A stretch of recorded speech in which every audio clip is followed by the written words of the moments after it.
Hello, everyone, and welcome back to our virtual Mishnah Berurah here. We are holding in Mishnah Berurah Chelik Gimel Amiras Hashem. Today, we will be learning Daf Kuf Tzadik Amud Beis, and we're going to complete this very lengthy Mishnah Berurah here in Siman Shin Mem Sif Dalid that goes through a lot of the details of Kaisev and Moichik. Today, we're also going to cover another one of the Lamites Malachas, interestingly enough, and that is Misartet. People know of Sirtut when it comes to writing a Sefer Torah. If you look in the Sefer Torah, you'll see that there are lines that are engraved. I don't know what other word to use. They're pressed in or really embossed into the surface of the cloth, and that's what serves as a guide where the Sefer writes the letters. We do Sirtut on a get as well. Misartet happens to be one of the Lamites Malachas, and it is going to get a short treatment in this Mishnah Berurah from the Chavetz Chaim. So let's go ahead over here. So we're in the middle of this very, very lengthy Mishnah Berurah, which is Mishnah Berurah is Katan Chav Beis, that began on Kuf Pei Tes Amud Beis. We're picking up today on Kuf Tzadik Amud Beis. In my print of the Mishnah Berurah, we're in the first column of the Mishnah Berurah, 1, 2, 3, 4, 4 lines down into the Mishnah Berurah with entry number Zion, the seventh entry that the Chavetz Chaim has over here in his treatment of Kaisev and Moichik. Says the Chavetz Chaim, Ha-Kaisev bismoil oila acher yadoi. If somebody writes with his left hand, right now we're discussing a righty, a right-handed person who writes with his left hand, oi la'acher yadoi. Or if somebody writes with the back of his hand, and in the brackets over here, the Chavetz Chaim describes what he means. Dahainu begav yadoi. He's writing with the back of his hand. He holds the pen with his fingers. And he turns his hand over and he writes. I think there are two different, somewhat different ways that you could understand precisely what the Chavetz Chaim means over here. Pardon me for adjusting the camera as I'm speaking, but if it was necessary, it was necessary. You could hold the pen kind of the way you always do. You're holding the pen in your fingers, but your hand is upside. I guess it's really one way. I was going to say it's like, I guess you invert your hand and you're like this. It's really one way, I guess. Your hand is inverted. Your hand is upside down. So instead of being palm down, your hand is palm up. But the pen is being held by your fingers, and that's what the Chavetz Chaim is describing over here, right? He says, you're holding the pen with your fingers, but you're inverting your hand, and writing. So that would be kelacher yad. So we have two cases over here. We have one case so far, a right-handed person who writes with his left hand, or he inverts his hand and he writes with the back of his hand. Beragloi, or somebody writes using his feet. I actually have seen people hold pens or pencils with their toes and write with their feet. Bepiv, or he puts a pen in his mouth and he writes with his mouth. Ubemarpekoi, or either with his elbow, right, like that, or it could be with the underarm, like that. Either way, you could grip the pen somehow and then manipulate it to write. In all of these cases, potter, this would be potter avaloser. This would be an issa d'Rabbanan, but not an issa d'Oraisa. It wouldn't bring a chiyuv chatos. Mipnei she'ein derech ksiva bekach, because certainly this is not derech ksiva, so this would be kaisev with a shinoi, which would relegate it to being an issa d'Rabbanan. Nevertheless, isura yesh, it still is an issa d'Rabbanan, afilu beragloi ukahai gavna, even if you're doing it with your feet or any of these other aforementioned methods. Iter, what if we have a left-handed person, shekasav biyaminoi, who writes with his right hand, shehiloi kismoil kalodam, his right hand is to him what a right-handed person's left hand is to him. So the right hand of a lefty is to him what a left hand is to everybody else. Potter. So it's potter avaloser. It's an issa d'Rabbanan, because for a lefty to write with his right hand is to write with a shinui. V'im kasav b'smoiloi chayiv. But if the left-handed person writes with his left hand, then for him that does not represent a shinoi. Since it does not represent a shinoi, that would be malacha daraisa. It would be an issa daraisa. If he did it b'shoyeg, he would be chayiv chatas. V'ashoylet b'shtei yadav b'shaveh. What if you have a truly ambidextrous person who could use either hand equally? V'kasav bein biyaminoi bein b'smoiloi. Such a person, if he writes, whether he writes with his left hand or with his right hand, chayiv, it would be an issa daraisa. If he did it b'shoigig, it would be a chayiv chatas. Okay, next entry here. It's not listed as a separate number, but another halacha. Katan oichiz b'kulmus. Let's say a child is holding a pen. V'gadoil oichiz biyadoi, and now an adult takes the child's hand. So he's not holding the pen. The child is holding the pen. The adult now takes hold of the child's hand. V'koisev, and he moves the child's hand so that now is writing. Chayiv. So the adult is going to be chayiv. This would be an issa daraisa. B'shoigig would be a chayiv chatos. Shahu ha'ikar b'malacha. Because the adult is really the one who's doing the malacha. All the child is doing is holding a pen. There is no isser against, isser d'rabbanan, I guess, of muktzah, holding the pen, but all the child is doing is holding a pen. He's not doing kaisef. The adult is coming, grabbing the hand, and moving the hand together with the pen. So the adult is the one who is performing the malacha of kaisef. And in that case, hu ikar b'malacha, v'akatan lav klum avad. The cotton is not doing anything. So the adult is being over in issa daraisa, and it would bring about a chayiv chatos. Child's not doing anything as far as the malacha of kaisef is concerned. Gadol oichiz b'kulmus. Now let's flip the case. Gadol oichiz b'kulmus. Let's say an adult is holding a pen. The katan oichiz b'yadav v'kaisef, and now a child comes and grabs hold of the adult's hand and writes. Well, potter. So now the adult is going to be potter. Because now the gadol is not doing anything. All he's doing is he's holding a pen. The cotton is the one who's coming and doing the writing. Now the cotton is going to be potter because he's a cotton. Now the gadol, just from following the paper trail of the Mishnah Berurah, it would seem that the gadol is being over in issa d'rabbanan, because again, the Mishnah Berurah, in the beginning of this whole lengthy Mishnah Berurah, he said he's going to tell us where things are an issa daraisa and where they're potter aval aser. He doesn't say mutter, he doesn't say it's mutter legamri, even though he does use the words loy avad klum. But I guess over here you also can't say loy avad klum because he's being metaltal muktzah, right? The pen is muktzah, he's being metaltal muktzah. The malacha is coming out from the two of them because absent him holding the pen, the child would not be able to accomplish the writing. So we can't say that he's not doing anything at all. He's not doing anything as far as the performance of the malacha of kaisiv, but it does sound like this would be an issa d'rabbanan. Now, if the one that's holding the pen has kavanah to assist in the writing, then then the one who's holding the pen is going to be chayiv. It sounds like you can only say that the one who's holding the pen is not doing anything.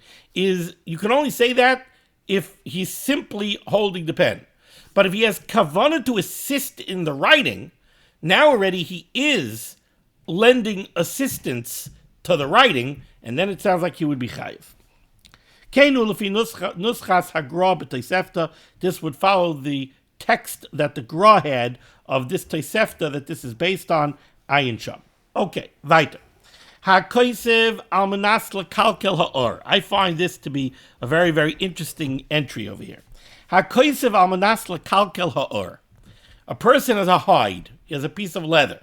Now, a piece of leather, you want it to be unblemished so that you could go and make something nice out of it, right? You want to make a bag out of it, whatever it is. You want to make a pouch out of it. You want it to be unblemished. Now, a person takes a writing implement, and he's writing on the hide with the intent of ruining the hide. Why he's doing this, I don't know. But he doesn't want this hide to be usable. So he's writing on the hide. Maybe he signs his name. He makes his signature on the hide in order to ruin the hide.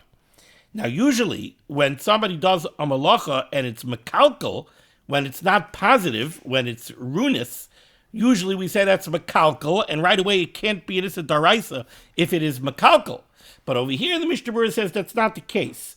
HaKosev amanas lekalkela, or if somebody does a bona fide kesiva, he writes on the hide with the intent of ruining the hide, so it sounds like it's mekalkel, chayiv. It's still an issa daraisa. Why? Because you have to understand the malacha of kosev. She'en chiyuvai al mokoim haksav, ela al aksav. Writing, the underpinning of the malacha of writing is the creation of the letters themselves. The malacha of kosev has nothing to do with improving the surface that the writing is being written on. So when you write on klaf, right, there's no measure of the malacha of kosev by looking, did you beautify the klaf or did you ruin the klaf? The malacha of kosev has nothing to do with the surface. There are requirements to the surface. The surface has to be able to hold the mark, right? But it's not about improving the surface. Therefore, the measure of mekalkel when it comes to kosev is not on the surface. The measure of mekalkel would be on the characters that you're writing. As long as the characters that you're writing are good characters, as long as the characters that you're writing are proper ksiva, they are in fact letters, they are in fact characters, so then you're going to be over the issa daraisa of kosev. The fact that you are ruining the surface that you're writing on, in the words of the Achronim, that is chutz lamalacha. That has nothing to do with the malacha. Again, the malacha of kosev is not about the surface. It's about the letters. So the fact that you wrote to be mekalkel the R doesn't make it kilkel. The question of mekalkel would be in the letters themselves, not in the surface that you're writing on. Aval hamoichik al manas lekalkel or. Oh, it doesn't say ha'or. Aval hamoichik al manas lekalkel. If somebody erases in a way that ruins a surface, potter. Then he's potter. Because moichik is about the surface. What is the ikar malacha of moichik? The ikar malacha of moichik is when you erase something from a surface in order to prepare it to be able to write new letters on it. So moichik is about the surface. Moichik is not about the characters. It matters not that you're erasing the characters. What's more important is, are you improving the surface for future writing? So the measure of moichik is what you're doing to the surface. So if you're doing some kind of a moichik, which is going to be detrimental to the surface that you're erasing it from, that would be mekalkel. So ha-moichik amanas lekalkel, potter. Weiter. Entry number ches.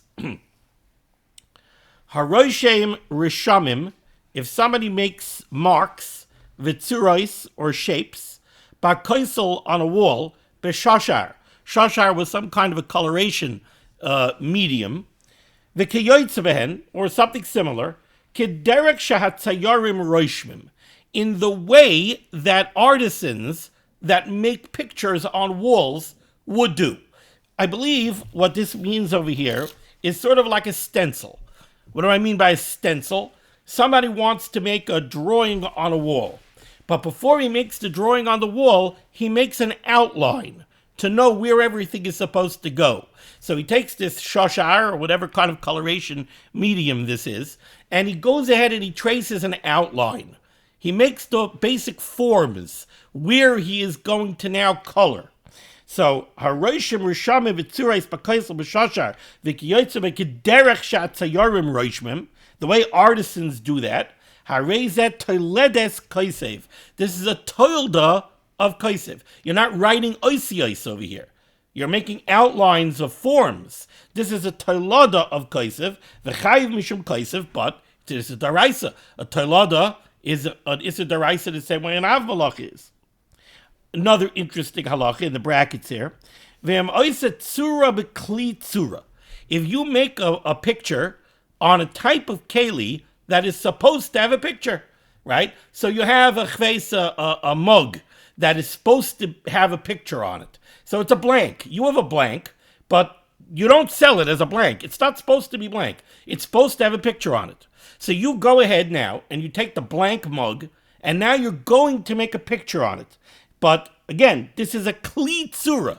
It's a keli that is supposed to have a picture. Minus the picture, the keli is not considered complete. So I'm not talking about, let's say, a mug. Some people have blank mugs. Some people have mugs with designs or pictures on them. No, this is a keli that definitely is supposed to have a picture. Without the picture, it's lacking.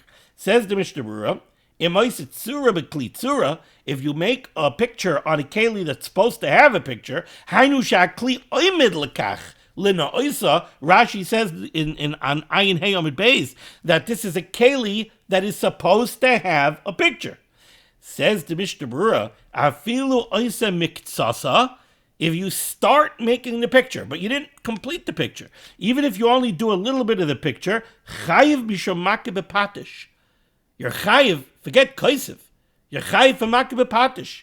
Shehi gemar malachta shalakli. If you have a keli that is incomplete without a picture, and now you start making the picture is the makeh b'patish. The picture is the final step in the manufacture of this keli. The chiddush over here is that the Mishnah Berurah is telling us that it's not only when you complete the picture that it's makeh b'patish, even when you start making the picture, you only make a little bit of the picture. You're already over on makeh b'patish because you are performing the final step. And every little bit of performing the final step is an isser of makeh b'patish. Continues the Mishnah Berurah. V'chein ha'moichik es haroshum kidei l'saken. Let's say the artisan is making the outline on the wall. Now, sometimes you make that outline, you measure from the top to from the sides exactly where you want it to be. You go, you take your chalk or whatever it is that you're using, and you go ahead and you make your outline, and then you take your ruler and you start measuring and you realize that you're off. So what do you have to do? You have to erase the outline that you made and you have to make a new outline. Or you have to erase part of the outline and you have to adjust it. Well, says the Mishnah Berurah, Hamoichik es haroshim kidei l'saken, if you erase the outline or part of the outline in order to fix it, so what's moichik? Moichik is when you erase in order to rewrite. You erase in order to prepare the surface for future writing. So hamoichik es haroshim kidei l'saken, harezeh toledas moichik v'chayiv. So that's a tolada of the malacha of moichik, issa d'oraisa. Okay, another interesting halacha. This is very fascinating with some interesting practical ramifications. We learned yesterday that to take two pre-existing letters and bring them next to each other is not a malacha. Where did we see that yesterday? Well, yesterday what we spoke about was, we said, if somebody would write one letter on the edge of one paper, and then even if he traveled to another Medina, and he takes another paper and he writes another letter on the edge of that paper, we said he's over on kaisiv. How's he over on kaisiv? We don't have two letters next to each other. Oh, the reason he's over on kaisiv is because since he wrote one letter on the edge of one paper, and 2 hours later he wrote another letter on the edge of another paper, so now all you have to do to have two letters read together is bring them next to each other. And in the lashon of the Mishnah Berurah yesterday, the Mishnah Berurah said that this, matter of fact, we could see it on the bottom line of the Mishnah Berurah on Kuf Tzadik Amid Aleph, and the top line of the Mishnah Berurah here on Kuf Tzadik Amid Beis. The words of the Mishnah Berurah were, Chayiv, the person who did this, he wrote one letter on the edge of one paper in one Medina, and hours later he wrote another letter on the edge of a different piece of paper in another Medina. He's chayiv. Why? Says the Mishnah Berurah, shebizman shemikarvan, because when ultimately he brings them next to each other, nehegin zeh im zeh, they would be able to be read together. So you would have two letters that are being read together. Ve'ein mechusar maisa likrivasan. There's no maisa necessary to bring them together. And we explained yesterday, what does that mean there's no Maisa necessary? I mean, you have to travel to that paper, you have to get the two papers, you have to bring them next to each other. What do you mean there's no Maisa necessary for them to be read together? We explained, since they are on the edge, each letter is on the edge of a paper, you don't need a significant act. If the letters would be in the middle of two respective papers, you would have to trim away the paper. You would have to cut in order to make the letters next to each other. But over here, you don't have to do anything. What do we see from that Mishnah Berurah? We see that the act of bringing the two letters together is not considered a significant Maisa. What we see from there is, Rabbi Isai, if you have two Scrabble tiles, if you have an A and a B, two Scrabble tiles, and you take them and you bring them next to each other, that is not considered a Maisa Ksiva on Shabbos. That's nothing. That's Einemu Chusa Maisa. That's not a Maisa. That's not a significant Maisa. Right? Bear that in mind. Against that backdrop, let's see what the Mishnah Berurah is going to say now. Says the Mishnah Berurah, Osir lechaber oisiyos shel kesef, you would not be allowed to take preformed letters made out of silver. Okay? So, and then leparoiches, you're not allowed to attach them to a paroiches, the kiyotzeboy, or anything that is similar to this. So you have a beautiful paroiches, you're in the middle of manufacturing a beautiful paroiches, and you have, maybe you have silver letters to make keser Torah. So you have a chaf, and a saf, and a resh, and a taf, and a vav, and a resh, and a hey, made out of silver. Says the Mishnah Berurah over here, and he's bringing this down from the Magen Avram. Interesting Magen Avram. He says you're not allowed to take the kaf and attach it to the paroiches, and then take the saf and attach it to the paroiches. So now you have a chaf and a saf attached to the paroiches next to each other. Magen Avram says you're not allowed to do this. Now, Magen Avram says you're not allowed to do it. The Magen Avram doesn't say it's a deraisa, it's the Rabbanon. Rav Moshe, Zechat Tzaddik V'Kol Shavrach and Yigris Moshe, says that this is only an Issa D'Rabbanan. He says it can't be an Issa D'Oraisa because you're not creating the letters. You didn't, Ksiva, Kaisiv, is making letters, is forming letters. You didn't form these letters. These letters were already formed by the silversmith. You went and you bought a silver chaf, a silver saf, a silver resh to spell out keser. But you didn't make the letters. The letters are preformed. But what you are doing is you're affixing the letters to the paroiches next to each other. That, says Rav Moshe, the Magen Avram is saying is an Issa D'Rabbanan, because it's doimel ksiva. It's very similar to ksiva, because you're creating letters next to each other.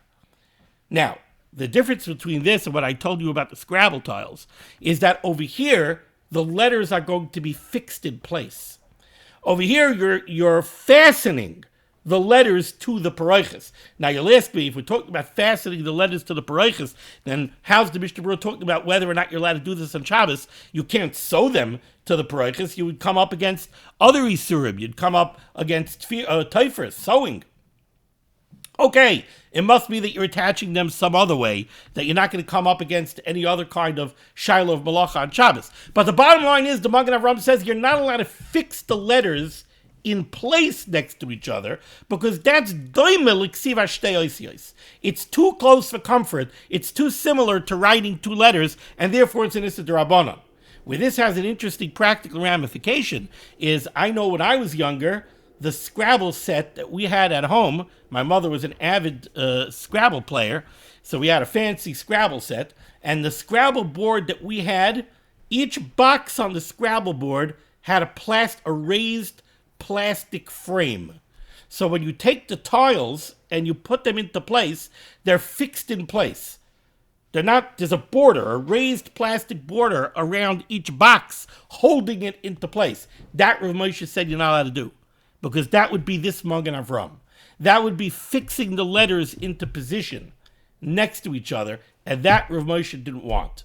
But if it's a regular board, then that's, now, there could be other issues. I'm not getting into the question now about paskening, playing Scrabble on Shabbos or no. There are other problems that could come up. Berurah issues could come up, selecting tiles and mixing around the tiles and pulling bad tiles out, etc., etc. So you could come up with other shilas on playing Scrabble. There's also a shilah of, if the game of Scrabble is a game that you usually write the score, there could be also an issue of Gzera Sheba Yavai, Likasev, you might come to writing. So I'm not going into that shiloh now. I'm just discussing the placement of the letters. This Magen Avram says you cannot affix letters next to each other on a surface. That would have been akin to fixing letters next to each other on a surface. Or if you have a magnetic Scrabble board. So now again, the magnets are holding the letters in place. Again, you're affixing letters next to each other on Shabbos. That would run afoul of this Magen Avram. And the lashon of the Magen Avram do ke'ein kaisev. V'chein also lahasem imenu. You're also not allowed to take the letters off the paroiches. Do ke'ein moichik, because that would be similar to moichik. Chayyadim is not so happy with this. Chayyadim does not really see a reason why this should be aser. Therefore, he goes into it, whether you could do it with a shinoi, etc., etc. Okay.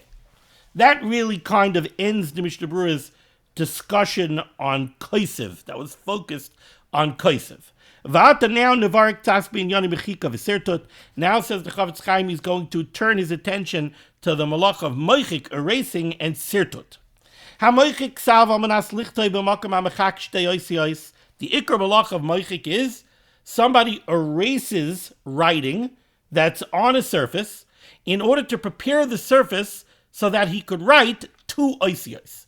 So that's moichik, erasing, almanas likosev, with the intent being that he's going to write. What is he going to write? A minimum of two letters. Chayiv, that would be the Yisod Daraisa. Va'afilu oisa achas. Now, when it comes to moichik, you don't have to be erasing two letters. You just have to be making an erasure that is big enough that you can write two letters where you did that erasure. That's what the Mishnah Berurah says here. Va'afilu oisa achas. Even if you're only erasing one letter, imhi gedola, if the letter that you're erasing is large, v'yesh b'bekayma kedei lichtav shtayim, and in its place you have enough room that you could write two letters, chayiv, that would be a daraisa, because it's moichik amanas likasev shtei oisiyos. V'hamoichik amanas l'sakein, somebody who makes an erasure in order to make an improvement, afilu shaloi amanas lichtav, even if it's not with the intent to write. It doesn't have to be moichik amanas lichtoiv as much as it has to be moichik almanas lisakein. He's making the erasure as an improvement. Va'moichik amanas lisakein afilu shaloi amanas lichtoiv. Keep going, for example.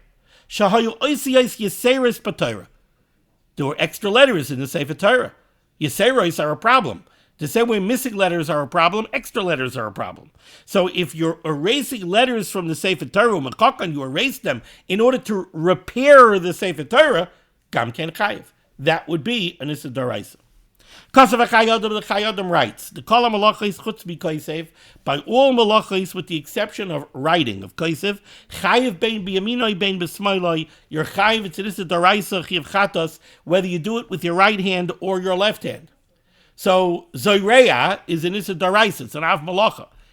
What happens if you do Zoreya with your left hand and you're a righty? That's not called a Shinoi. Boirer is an Av Malacha.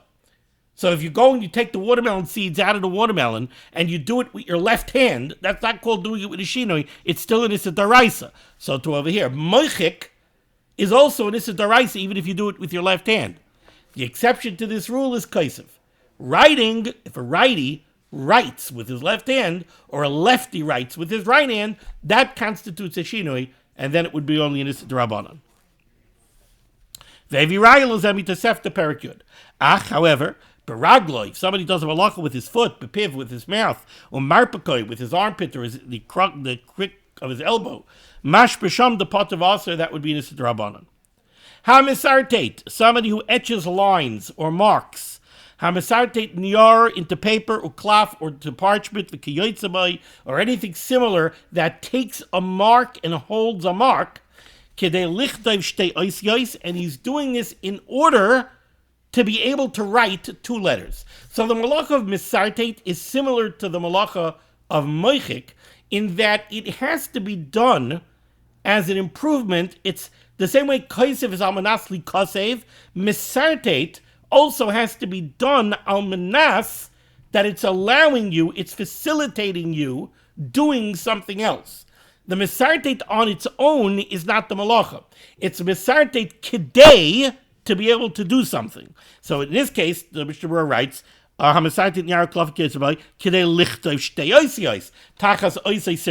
underneath that line that you just engraved, because that's the way sirtut is done. When a sefer makes sirtut on a sefer Torah, he doesn't write on the line of the sirtut, he writes beneath the line of the sirtut. The sirtut marks the top of the letters, not the bottoms of the letters. Chayiv. V'chein, similarly, let's say a leather worker wants to cut leather, or shardvarim, or other materials, and he etches a line first into the leather, so that he will be able to cut straight. That's what a leather worker does. He takes an awl or another tool, and he scratches a line in the leather, and then goes and cuts along the line. Gamzehu b'chlal misartet. Over here, it's not misartet amanas lichtoiv, it's misartet amanas lachtoich. That's also aser. V'hu adin charash yetzim, or a carpenter, shema'avir chut shel sikra, who makes a red line on a piece of wood, al gabi akar on a beam, kedei sheyinsar b'shaveh, so that he should cut it cleanly and straightly. Ayagabolim, or masons, shoysid kain bavonim, who make marks on stones, kedei sheyafatzelo even b'shaveh, so that he'll be able to break the stone straight. Kol zehu b'chlal misartet. Now what's interesting over here is, it's not sirtut in the classical sense of the word. You're not necessarily etching. The carpenter who makes a red line on a beam is not engraving into the beam. He's using some kind of a marker or some kind of an instrument like a pencil that makes a line. We're calling that misartet because he's making a line in order to cut. Doesn't matter if you use coloration or you don't. Says the Mishnah Berurah, I went through all of these details in these malachas. Which things are Isurei Daraisa, or they are not Isurei Daraisa, they're Isurei Darabanan, Pater v'Aser. Again, here we see that the Mishnah Berurah seems to be very clear that everything that he said was Pater. They're not Mutter Lagamri. They're all Pater Avalaser. Everything that we said is Pater is an Issa Darabanan. V'nafkamina, why did I go through all of these details to tell you what's a Daraisa and what's only an Issa Darabanan? If it's Aser, it's Aser. What do I care if this is the Rabbanon? Says the Mishnah Berurah, makes a very big difference. The difference will be, what if you're in a situation where you want to do one of these things to facilitate a mitzvah? In that case, it's a shvus. Now you have the Kabbalah B'Simon Shin Zayin. This is Daraisa in Matir Na'idei in Yehudi Afilu B'Makom Mitzvah. If we know that something is an Issa D'Rabbanon, so now if we do it Al Yidei Amir La'akum, right? So now it's a shvus to shvus b'makom mitzvah. Shvus to shvus b'makom mitzvah would be mutter. But if it's an issa daraisa, then amir la'akam and an issa daraisa is not mutter, even if it's a tzarech mitzvah. That's the way we paskin. Okay, we're going to stop over here. We'll continue next time with Sif Hey. Thank you so much for joining me for limud HaTorah. This list of limud HaTorah Shemi Megan against Klal Yisrael. The Baruch Shem should send Yeshua, Sefuas, Parnas, and Shedukim to all those in need. We should be zeicher to see the Bias Goel Tzedek B'Meher V'Yameinu Amen. Be well.